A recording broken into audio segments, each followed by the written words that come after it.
What's going on, everybody? My people, my tribe, my Achieve Dreams family. Just want to say I thank you for all your continued support. Just want to tap in with you guys today, give you some insight, not panic. It's enough of that going on right now, and rightfully so. Everybody got to take the necessary precaution, wash your hands, the mask, Purell, social distancing. None of it is doing too much. It is a serious matter. I just wanted to give you guys some information on the real estate market. I've been asked a few questions. Are we going to see a recession or a housing crash like we did in 2008? What's going on with the interest rates? And will we see a rise in foreclosures due to the work stoppage and people incomes being in jeopardy? So I just wanted to address a few of those concerns for you guys in this video today. We understand how this coronavirus has affected our day-to-day life. If you pay attention to the stock market, you understand that it's up and down and pretty much down right now. So it makes sense why people would think that the housing market is going to crash and we're going to have a recession. A recession doesn't necessarily mean that the housing market is going to crash. Actually, in fact, a recession doesn't mean that properties will depreciate. I'll show you guys some graphs and you guys will, they're credible sources so you can understand exactly where I'm coming from and where I'm getting all my information from. But 3 out of the past 5 recessions, we saw an appreciation in home value. So I'm not sitting here telling you guys to go buy a house or go sell a house. I just want you guys to have information and be informed. And if you're considering buying right now and pausing because you think that there's going to be a housing crisis, then you may be missing out on the lowest mortgage rates that we've seen in a very, very long time. So I just wanted to give you guys this game, really. I'm looking at this market every single day. This is what I do, and I want to just be here for you guys, be a service, be of value, and give you guys this information that can help you throughout this whole entire process. Some key factors that are different from the mid-2000s to now is the mortgage standards. Back in 2008, it was hard to not get approved. Today, it's difficult to even get qualified. Another factor is the home prices are not soaring out of control. Normal appreciation is 3.6%. So while current appreciation is higher than historic norms, it's certainly not accelerating beyond control as it did in the mid-2000s.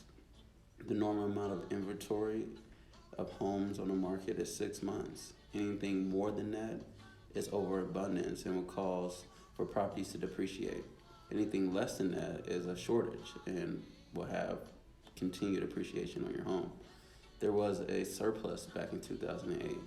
Today, there's a shortage of inventory, which is causing an acceleration in home value.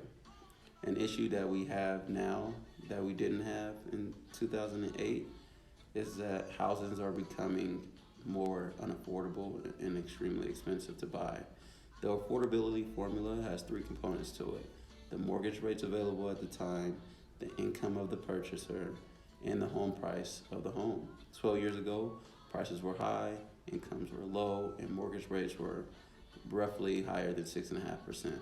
Today, prices are still high for homes, but wages have increased and the mortgage rates are 3.5%. So that means that the average family pays less on their monthly income towards their mortgage payment than what they did during the last recessions.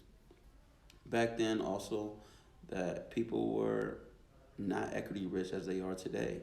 Once their equity got built up to a certain level, they tapped into it and spent it on God knows what, vacation, trips, whatever have you. Today, Americans have learned their lessons. Over 50% of America have over 50% equity in their property. So that just goes to show you that we have learned our lessons. Not everyone has tapped into their equity. In fact, there's been $500 billion less in cash out in equity this time compared to last time. So there's a lot of different factors to why the markets are different, and I just wanted to express that with you guys. And that leads me into talking about foreclosures and will we see a rise in numbers. The government learned their lesson from the last housing crash where they were too slow to recognize the challenges that homeowners were having and waited too long to grant any relief. Today, action has been taken much faster. Just this week, the Federal Housing Finance Agency announced it's directing Fannie Mae and Freddie Mac to suspend foreclosures and evictions for at least 60 days. The government is aware of the financial pain the virus has caused and will continue to cause to homeowners. Most renters, however, will not be protected under this policy. The Associated Press reported a memorandum that the Treasury proposed a $250 billion cash infusion to tax-paying individuals. First set of checks are supposed to be issued April 6th. The second issue mid-May. The amount of money is dependent on income and family size, roughly $1,000 per individual. These are not going to be easy times. However, the lesson learned from the first crisis has the American people in better shape to face this financial storm. If you want an analogy to current times that we're going through, as far as the real estate market, we refer to 9/11. What happened during 9/11 was in common what's happening today as far as the event has caused fear and shock to the general public. People avoided crowds and believed another terrorist attack was coming, and people are acting the same today to avoid getting sick. The same parts of the economy are under pressure as well. Airlines, leisure, hospitality, restaurants, entertainment, sports, all consumer discretionary services. In general, when you compare the stock market correction of that time period to how the housing market performed, home prices were not negatively impacted. In fact, they appreciated considerably during the period of the S&P downturn. Due to the spreading economic damage caused by the mitigation efforts to slow the spread of the coronavirus, the Federal Reserve provided an immediate round of monetary policy. You might have noticed this in my previous email that I sent you guys last week, where the Federal Reserve dropped the interest rate to 0%. So a cut in federal funds rate from that 1.25% to 0.25% has made a huge difference as far as auto loans, equity lines of credits, bank loans. As far as mortgage loans, we are affected by the market, not necessarily by the federal government, but the federal did buy $200 billion in mortgage-backed securities, which is going to help keep our interest rates low. Because in return, they also bought $500 billion in treasury bonds, which the mortgage rate and treasury bond they work hand in hand on time and time. If the mortgage rates are low, the treasury bonds are low, so they work simultaneously together. So with the government playing their part, the interest rate should be definitely consistent at 3% to 4% for the remainder of the year and heading into 2021. So we know it's going to be tough times, guys. I just wanted to give you guys some information on everything I've been paying attention to. It's my duty to be able to provide the valuable information for you guys.